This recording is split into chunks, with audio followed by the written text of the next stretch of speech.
Hey, welcome back everybody. Today's objectives are to identify the information that a pedigree can provide and identify diseases that fit each mode of inheritance.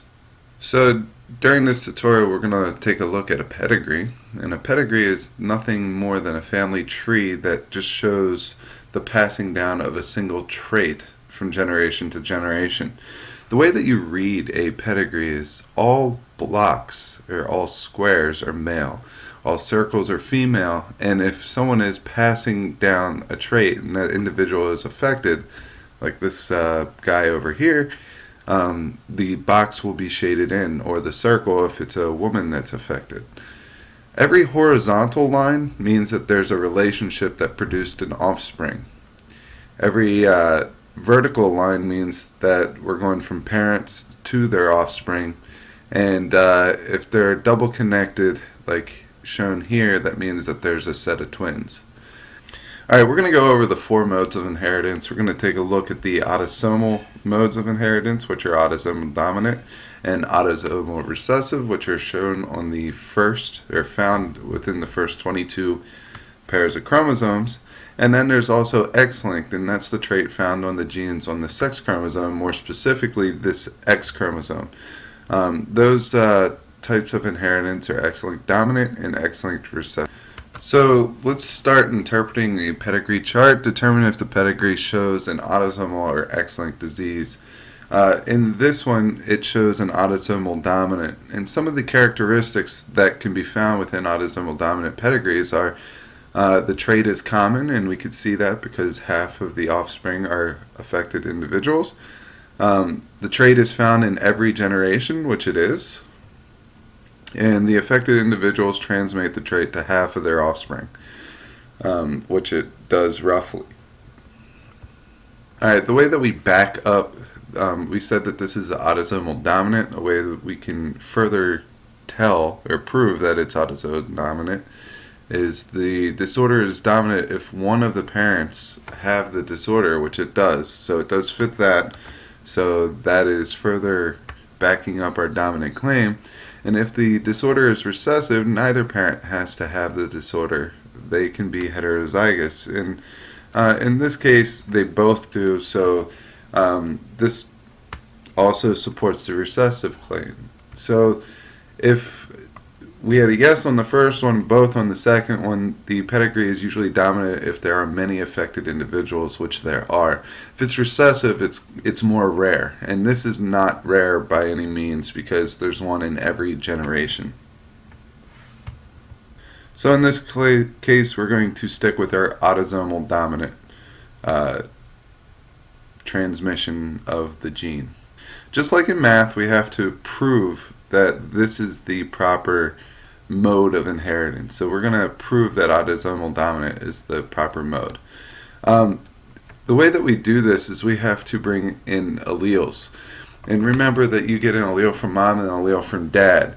And if we're saying autosomal dominant, we're saying that if the person shows or is affected by this trait or condition, they have to have at least one big A.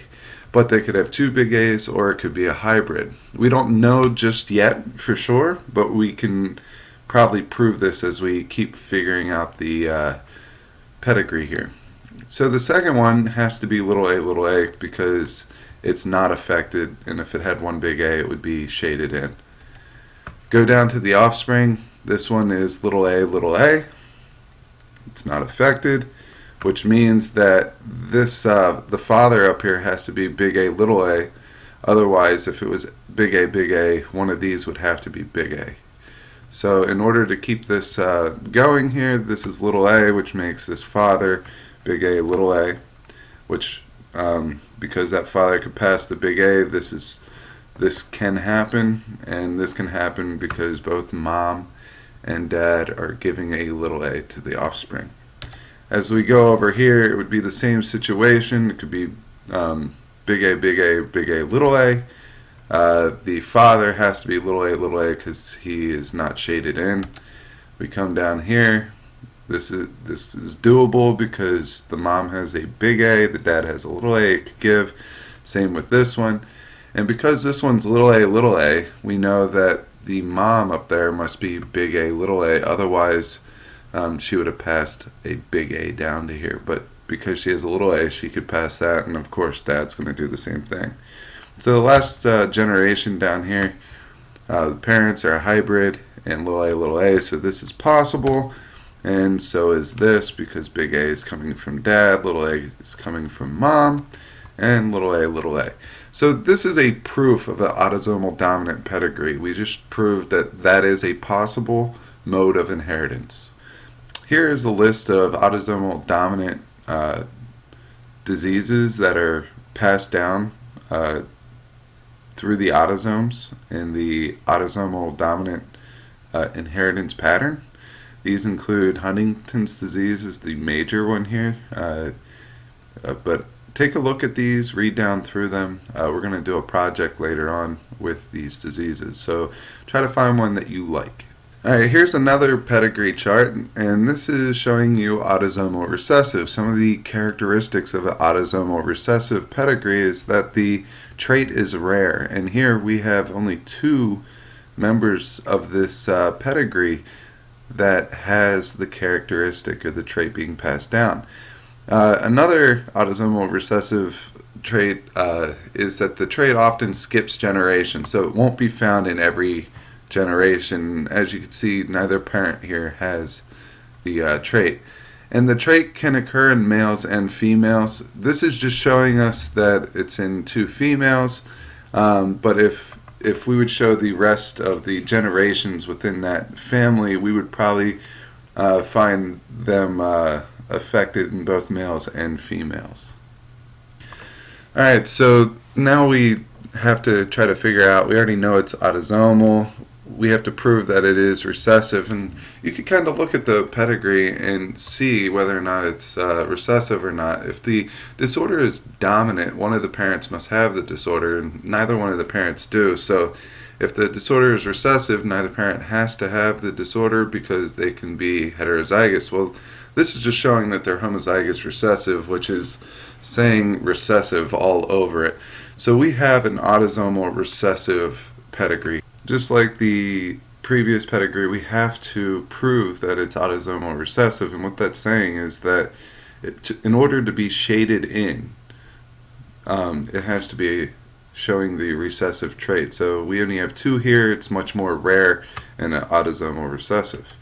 So we know that both parents must be big A, or big A, little a. Same thing with this offspring until we run into the 4th one, which we know is little a. So that's going to tell us that all 3 of these that we've previously done have to be big A, little a, because that's the only way to get this offspring is little a. This one is big A, little a, or it could possibly be big A, because both parents could give that offspring that. This one is big A, little a, or big A, but because we have this offspring down here, we know that both of these are big A, little a. And that's how you prove that it's autosomal recessive. Remember, you have to give 2 alleles per each one of these offspring, because you're getting 1 allele from mom, 1 allele from dad.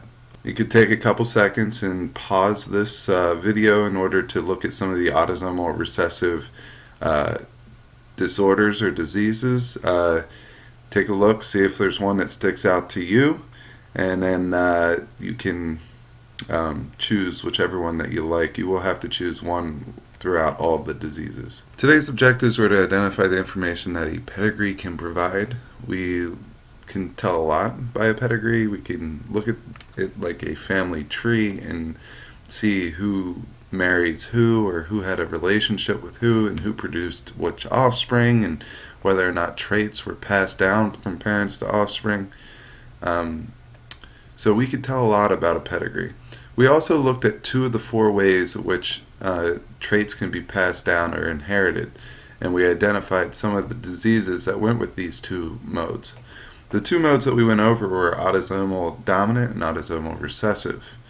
Our next tutorial, which is going to be the second half of this lesson, is going to be on X-linked uh, inheritance, or how a trait can get passed down through the X chromosome within the sex chromosomes. And there are two cases of this, which is X-linked dominant and X-linked recessive. So that will be our next tutorial. If you have any questions about pedigrees or autosomal dominant, autosomal recessive, please bring in the next class.